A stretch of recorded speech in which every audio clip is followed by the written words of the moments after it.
I'm Julie Means, and welcome to Studio J Podcast. Today, we're going to be talking about the NBA trade deadline. Big day in the NBA. One of my favorite days of the year. Love me some trades. It's just fun seeing players hop from team to team, seeing crazy trades that no one would have thought of 24 hours before the trade even happens. Big stars trading, teams going all in on something or doing the opposite, maybe doing nothing. It's just fun to see the whole team have a big switch up, a little bit about midway through the season. So a little over midway. So yeah. So we're just gonna go through a recap. The trade deadline just ended at 1 o'clock. And we are just gonna go through all the trades that happened, talk about them, whether I think it was good or bad for each team, and then maybe we'll go over a couple trades or a couple players in general that I would have liked to see been traded, or we'll see what happens. But yeah, first trade that happened was all the way back in the beginning of January on the 9th. Trae Young to the Wizards from the Hawks, and the Hawks got in return Corey Kispert and CJ McCollum. No picks. Pretty crazy. With this, you know, Trae Young is the kind of guard that's dying in this league. The short guard that can play make and score a lot. The NBA is transitioning more into a taller guard who can play more defense and score, and then playmaking is not as important. They might look for a forward that can kind of play make, but the guard just needs to be able to lock down the other guard. Because there's some supreme, like a Luka, a Shea. These guys are tall. These guys are big. They're not like 6'2". They can just shoot the three. These guys are more than a guard.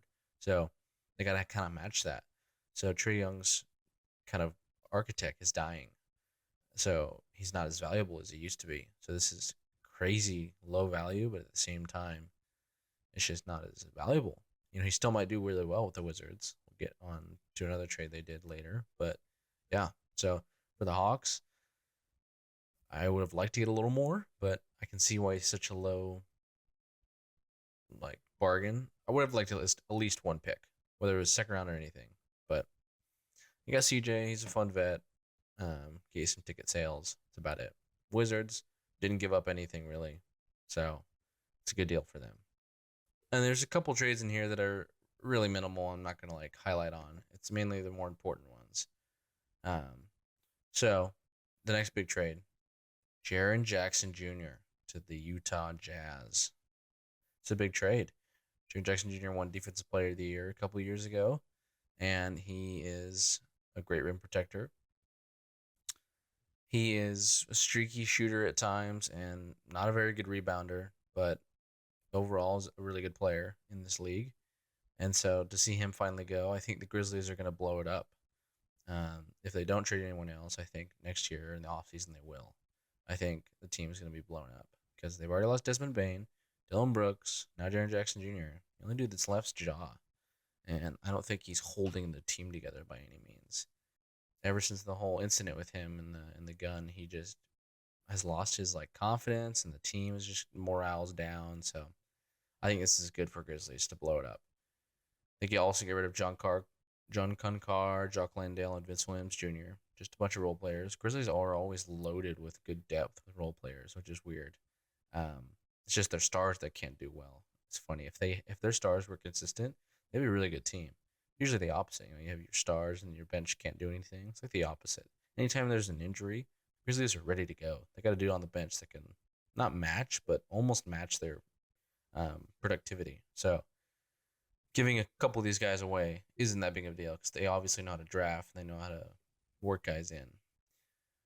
The Grizzlies are going to get Walter Clayton Jr., Kyle Anderson, Taylor Hendricks, Georges Niang, a 2027 first round pick, and another 2027 first round pick, LA's pick, Lakers, and a 2031 first round pick.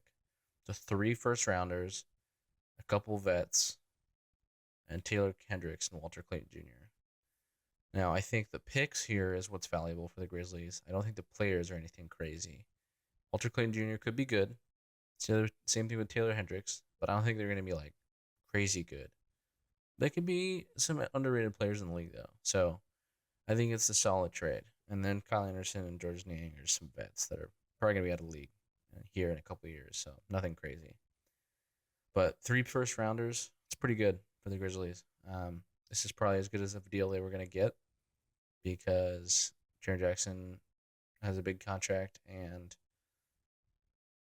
they were just asking a lot. So, yeah. But overall, I like the trade for the Grizzlies and I like the trade for the Jazz. Didn't give up much player wise, gave up some picks though, but they have picks to give away. So, that's good. Next is the Boston Celtics. They trade Anthony Simons and a 2026 second round pick to the Chicago Bulls for Nikola Vucevic and a 27-7 second round pick. Now, I think this is a pretty this trade like came out of nowhere, but I think it's a good trade. I think the Celtics finally got their big man that can stretch the floor and also get some rebounds from time to time. And Simons was they needed to get under the salary tax, so this gets them under it. And Simons, he's been playing well, but I don't know if he would have got the same shot selection he wants when Tatum comes back. So he was kind of like a filler for the season to keep him afloat, keep him, high in contention, and then maybe Tatum comes back and they go into the playoffs. So I think this is good. And for the Bulls, you finally get Vucevic off your team. They're finally blowing it up. No first round. They can't get a first round pick on anything. They got a pick here, thankfully, but they gave away one as well. But they got Anthony Simons back, who's a fun guard. Definitely get you some jersey sales. He's a fun player to watch, especially for a Bulls team that's rebuilding. He's semi young. He's probably in his prime right now, so something fun to watch. Overall, I like it for the Celtics more than I do the Bulls, but that's just because the Celtics are in a better position to win. Bulls, it's just you finally got rid of Vucevic and you got a fun player out of it. Nothing more than that. All right, next is a big one that came out of left field. James Harden to the Cleveland Cavaliers for Darius Garland and a 2026 second round pick. Now this came out of left field because it was reported that James Harden had requested a trade or him and the Clippers were talking about coming to an agreement on whether they wanted to continue with the team or not. And I guess they didn't, but recently it has come out that James Harden said he did not request a trade. So a little bit of weird interaction there. But I think for the future wise, this is good for the Clippers and not as good for the Cavs. But for right now, this is great for the Cavs. And Clippers are basically folding and saying, we're not going to fully compete. Because Darius Garland's been a little injury prone here in the past couple of years with his toe injury and just can't stay healthy. When he is healthy, he's a really good shooter, one of the best ball handlers in the league. He can be a good playmaker, but he's one of the worst defenders in the league. James Harden, why he's good right now for the Cavs, he still hasn't shown any sign of fall off. I mean, obviously a little bit, but he's been great. And so this immediately pushes your playoff contention. The East is pretty open. Even though Detroit is the first seed, I don't trust anyone at all. I don't even trust the Cavs still, but this makes me trust them a lot more than I did. The Celtics, even without Tatum, are pretty trustable, honestly, to go to the chip. They play so well together and great coaching. Pistons are still young, really good defense, just a really struggling half-court offense. And so the Cavs here Garland is a solid playmaker, but this makes you have an elite playmaker at the point guard position, so Donovan Mitchell doesn't have to handle the ball as much. I would say he's a better defender than Darius Garland. I'm not saying James Harden's a lockdown defender, but he's definitely better than Darius Garland. And he's also taller, makes your lineup a little taller, and he's got vet experience. Even though he hasn't been successful in the playoffs, it's obviously just more vet experience, and I think it's going to be a great playoff push as long as this team stays healthy, because that was the problem last year. A lot of their guys were unhealthy. If they stay healthy this second half of the year and go into the playoffs healthy, I might pick them to come out of the East, depending on how they play with Harden. We'll see. I think it's going to work really well.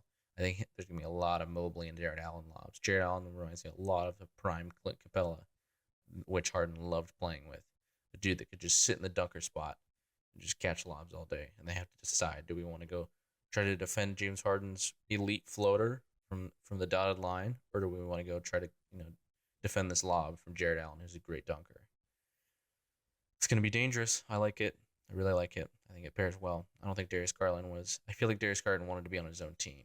Like he kind of realized his like experience and his talent, and he's probably was like, I deserve to shoot more, and I deserve to have the ball in my hands more. But we have a Donovan Mitchell, we have an Evan Mobley. He's too young to just kind of get that out of his own mind. So I think he's going to do really well on the Clippers as long as he stays healthy. So I think for the future, Clippers really good pickup. Cavs really good pickup right now, but they're kind of committing for a title right now, which is smart because the East is wide open.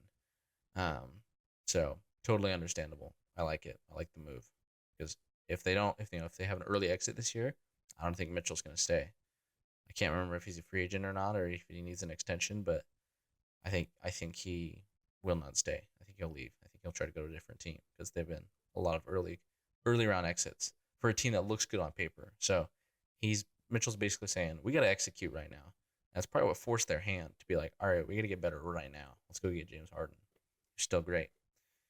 All right, next trade. Big trade. Another big trade. I don't think it's as big, but still a big trade. Anthony Davis from the Mavericks going to the Washington Wizards. This is the other Wizards trade I was talking about. They're going full hand in. Anthony Davis, Jaden Hardy, D'Angelo Russell, Dante Exum to the Wizards. The Mavericks are going to get Chris Middleton, AJ Johnson, Malaki Branham, Marvin Bagley, a 2026 first round pick, a 2030 top 20 protected first round pick, 2026 second round pick, 2027 second round pick, and a 2029 second round pick. A lot of picks here. I believe that's 1, 2, 3, 4, 5 picks. Looks like 2 firsts and 3 seconds. So, for the Mavs, great haul. I think this is as good of a trade as you can ask for. You obviously got little to nothing for Luka, and you got more, honestly. I mean, obviously not the player. AD, when he's healthy, is a lot better than anyone here that they just traded for, but you didn't get any picks. So getting this is great. I think this is great for the Mavericks. They get a good haul. They get a little bit of a future, and they get a couple. AJ Johnson could be really good. He's young. He's raw. That's about the only player I think from this trade that you can kind of take for the future. Everyone else is kind of either not really panned out yet, or is a vet, like Chris Middleton. So you basically said, I want some picks, and I want a raw prospect in AJ Johnson, and see what we can do. And for the Wizards, they're going full in to be competitive. Probably not this year, next year. They want to be legit, which I respect it. I like it. I think it's going to be cool. They'll have Anthony Davis and Sarr in the front court, which is an awesome tandem. Trae Young. Then they'll have a top 5 pick this year. I think they could be set. Jaden Hardy now, he's a solid role player. I hope D'Angelo Russell gets more minutes. I think there's plenty of other point guards in this league that have nowhere near the scoring capability of a D'Angelo Russell, and they get playing time. I know defense is more important nowadays, but sometimes you sacrifice a little bit and you go, this guy can score for us, and I think he can when he has the ball in his hands. When he's just a corner shooter or he gets the ball in waves, he's probably not as consistent. But if you go, hey, you're a point guard tonight, or you're a point guard for the bench, I think he does really well. Coming from a Lakers fan, also wearing this shirt in honor of the deadline, I think Wizards did good here. I don't know if it's going to work out. Like I said, it's not like maybe you could have waited. I don't know. You're really banking on AD being healthy. You did just give up a good amount of picks. If AD's not healthy next year, it's a little scary. But I think he's going to be able to teach Sarr a lot. And I think you just have to string together a couple wins, and you'll be a top 5, top 4 seed in the East. It's that easy. The East is really shaky. Teams are not consistently good. They'll go on waves, and then they'll go on waves of losing. If you can have a consistent year, you can be a top 5 seed in the East. And I think if you are a top 5 seed in the East after this trade next year, it's totally worth it. Your team is competitive. It's going to go to the playoffs, and your franchise is happy. Your fans are happy. And I think I'd be happy to see a new team in the East. That'd be fun. So, overall, I think the Wizards did good here. Solid. It's a little scary, but good. And the Mavericks did good. They got some draft capital back. Next one, Jared McCain. who was a rookie not too long ago, a great candidate. He just, I believe he tore his ACL, some sort of injury that ended his season. And then the Sixers were able to draft VJ, and now he's kind of lost his spot in the rotation. Jared has. And so now the Thunder said, well, we can have him. You can have a first round pick, 2026, a second round pick, 2027, and a second round pick in 2028, two of them. So 4 picks, a first rounder and 3 second rounders for Jared McCain. Now the Thunder have picks to give up, so it's fine. That does not worry me at all. I think if you're the Sixers and you got Sam Presti being like, I want that guy, you should probably be like, we should hold on to him. He's like probably good if Sam Presti wants him. That should have immediately been like, no, we'll keep him. We'll put him back in our rotation. He's probably really good. So I think this is a great trade for the Thunder. Sixers, I mean, I think you could have found a spot for him, but I guess you don't. If you think you can't, then this is a good haul for him. So if you really thought you couldn't fit a spot in there for him and you trust VJ and your other guards more, then yeah, this is a pretty good haul for him. Especially with him still being young and not necessarily a guarantee to be great. And Jared McCain, you must be happy. You're going to go play for the best team in the league, or ride the bench probably for a good chunk of it. The thing that the Thunder were missing was another go-to scorer guy, another shooter that could surround Shea. A guy that can just purely shoot, purely get a bucket. Doesn't have to be a great defender. They already have a ton of those. And some of those guys can't score very well, and then it's all on Shea. But sometimes the Thunder are a little easier to beat when their okay shooters are not hitting, So you get a guy like this that lights out, and he's not just a shooter. He can just flat out score. Then I think it's a great pickup. I think he's going to be great off the bench. He probably won't start, but off the bench, he'll be really, really fun. Okay, next trade. So I like it for the Thunder, and I also like it for the Sixers. I like it more for the Thunder, though. To go back, I forgot about this other trade that happened. The Cavs traded DeAndre Hunter to the Kings for Dennis Schroeder and Keon Ellis. No picks. I think the Kings, I don't know. DeAndre Hunter is good. He'd probably be better with more minutes and kind of his own team in a sense than playing as like a role player. But it's not the craziest trade ever. I think it's more important for the Cavs to get Keon Ellis, is a great defender and can shoot pretty well when needed. And Dennis Schroeder, who's always a great veteran point guard, he'll be a great backup point guard to James Harden. I think this totally sets them for the playoffs. The other trade was, there's a multi-team deal here. So we got Detroit sending Jaden Ivey and Minnesota sending Mike Conley to the Bulls, and Kevin Huerter, Dario Saric to the Pistons. And Detroit also gets a protected swap from Minnesota. So basically, this is just a salary dump for the Minnesota. They get a roster spot and a salary dump. Well, from there on, the Bulls now trade Kobe White and Mike Conley to the Hornets for Colin Sexton, Osami Dieng, and 3 second-round picks. I don't really understand this one. Kobe White, I feel like, was worth more. And I also think the Bulls, I don't know what they're cooking up here, but they have a lot of guards now. But Mike Conley gets traded twice. So now, if he gets released by the Hornets, which I think he will, the Wolves could sign him back, which is funny. But, yeah, really weird. I don't know what the reason is this for. So I don't love it for either team. Actually, I kind of like it for the Hornets. They also have a lot of guards. I kind of like it for the Hornets. Kobe White's really cool. That'd be fun to pair with LaMelo, but it's just no defense. The Hornets are weird. I don't know how their offense is so good. They're kind of competitive right now. They're on a streak. So I guess if it's working, it's working. And you add another defensive guy or offensive guy, I guess, add more firepower. They didn't really give up much. They gave up Colin Sexton, who Kobe White is better than. Osami Dieng, who's not really doing much. A second-round pick. 2 second-rounders. So Bulls get a couple picks.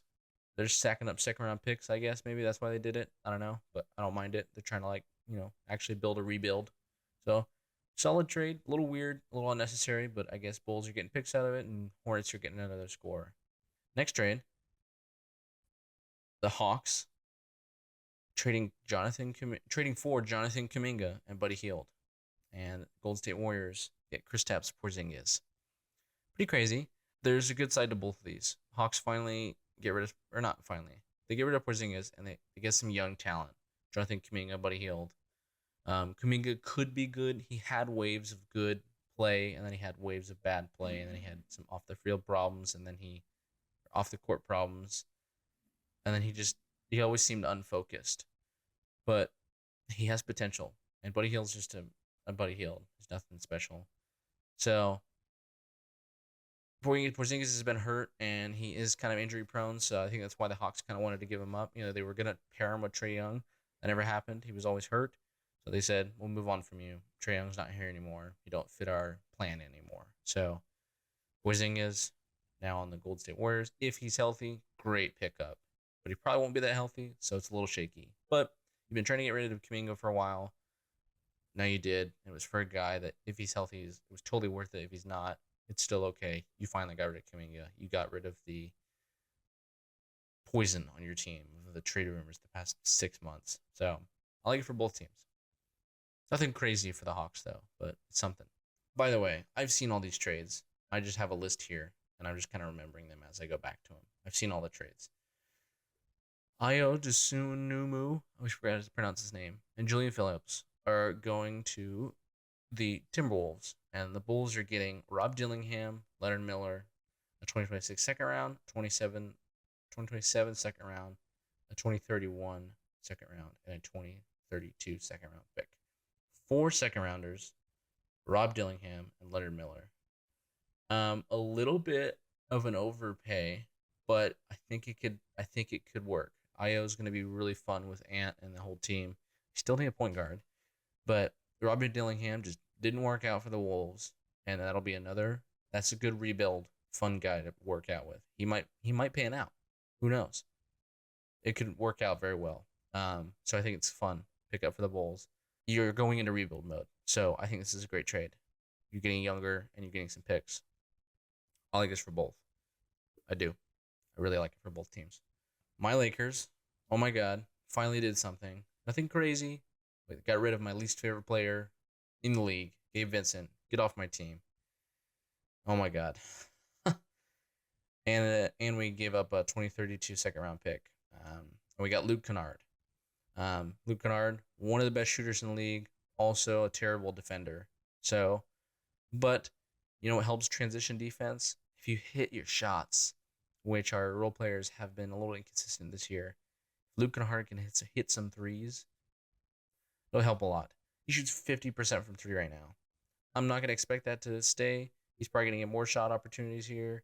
And he's going to be in a Lakers jersey, so automatically it'll bring his percentage down because people can't play under the spotlight. But I don't want to see him in a lineup with Luka and LeBron and Reeves. I want to see him in lineups where it's like LeBron, him, Vando, Rui, Ayton. Where like it's him and another shooter or another scorer and Braun. Not like him, Reeves, Luka, guys who can't play defense. Basically, I want him in lineups where there's a couple more defenders so that he's not like... So not everyone's just easy to score on. So, but I like it, and it gets Gabe Vincent off our team. I think we save like $500K or something, and that's the most important thing. He's off my team. Oh my God, I'd rather play Bronny, flat out. He's that bad. I'm not saying Bronny's that bad, but he's that bad. I genuinely don't think he would do well in like the G League. He's that bad. He can't hit open shots, and I think the only reason he stayed in the rotation for a while was because of his vet experience or his defensive mindset. No. He had multiple defensive breakdowns. He can't open shots. And he doesn't even seem like that much of a vet to me. Just because he was in the finals once? I don't know. I don't get it. I don't know why JJ had such a crush on him either to keep playing him. Kept him in like our 6th or 7th man spot. So, either way, I am ready to move on from him. Next trade that's important. There's only other important trade was just happened right before the deadline ended. was the Pacers got Vog Zubac from the Clippers and Kobe Brown. The Clippers got Benedict Mathurin, Isaiah Jackson, a 2026 protected first round pick, and a 2029 first round pick, and a second round pick. So I still think Zubac's worth a little more. Maybe Benedict Mathurin's, people think he's that good, but I don't know. I really like Zubac. I think he's a top 10 big in the league. I think he is almost a lost art of centers. I think he's really dominant, and I think he is going to pair so well with Tyrese Halliburton. I would almost, I mean, you give it Benedict Mathurin, which is hurts a little bit as a Pacers fan, I'm sure, but you just locked in a way better center than Miles Turner. Obviously, he can't shoot like Miles Turner, but oh my God, he's getting you boards all day. Tyrese Halliburton is going to throw that ball into the post every time. It's going to be great. I think it's going to be a great pairing.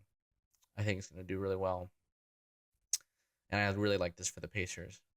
Clippers, I would have liked to get a little more than this, but you did get a couple first rounders and Benedict Mathurin, which I think will do good on a little bit of a rebuild. I think they're kind of going to. I can't tell. The Clippers, I can't tell if they're going into rebuild. I don't know if they're going to trade Kawhi this summer or what, but like trading Harden and now Zubac, and now you got Garland and Benedict Mathurin back. It's just a little weird. Your team on paper looked better before. Now it looks a little younger. But so it feels like they're moving on from their past. So I feel like Kawhi's gonna be gone. But yeah, I like it for both teams. I like it more for the Pacers though. So there isn't, I don't think Giannis is to go over some players and some picks that didn't happen. I don't think Giannis is gonna leave the Bucks ever. I don't know if that's a hot take, but I just don't think he. I don't think anyone's gonna have the haul to get Giannis besides the Thunder and maybe the Blazers. I just think no one has enough to offer. Jaren Jackson Jr. got traded for 7 picks. 7. Or no, sorry, 3 first rounders. I'm thinking of someone else. 3 first round picks. So teams don't even have that much. Some teams don't even have that much. Giannis is worth so much more than Jaren Jackson Jr. It's not even funny. He's a top 4 player in the league. Jaren Jackson is barely a top 10 big in the league anymore. So I don't think anyone has the haul to trade for him, says the Thunder. And I don't think the Thunder are going to go get him. So I think he's a Buck for life. Whether he likes it or not, whether the Bucks like it or not, whether the NBA likes it or not. He didn't get traded. I don't think he's going to get traded in the offseason. I genuinely don't. Unless some crazy 3-team trade happens. But even then, if a team actually trades for him, they're going to give up their entire depth and entire future of picks for him. So in the long run, their team's going to be worse. They're going to give up. If a solid team trades for him, they're going to turn into a bad team and then just have Giannis with it. You know what I mean? They're going to lose half their starting lineup and a couple role players and their entire future. I don't think any team has enough to give up and then still be competitive with Giannis. You know what I mean? Like, I just don't think it's going to happen. So for that reason, I think Giannis is a Buck for life. And people are just going to have to deal with that. And, I like Giannis is one of my favorite players in the league. So I don't hate it because I like the Bucks. But I would like to see him go win. I think him and Wemby would be awesome. I don't think the Spurs have enough to give up unless they gave up a lot of their young players in depth. But that's what makes them fun to watch right now. So it's not worth. That would be fun for like people to talk about. I don't think it would fully do well as a whole team. You would give up too much. So, final statement. I think Giannis is a Buck for life. Any other players I don't think are leaving or should have been traded or anything. I think Cavs got really good. Did a great trade deadline. I think the Clippers are in a weird spot. I think Pacers are ready for next year. Wizards are also kind of maybe a competitive next year. Depends. Either way, not as crazy of a trade deadline as last year, but still fun. Still some crazy names. And yeah, I'm excited. Overall, I think my Lakers are screwed for this year. I think LeBron's done. And then I think next year will be a little bit better. But yeah. Thank you for listening. You can go follow Studio J on Instagram and TikTok at StudioJ_podcast. You can go watch some clips and trivia there. You can go watch on YouTube or listen on Spotify, however you're listening to it right now. And yeah, I'm Julian Means. Thank you for stepping into Studio J.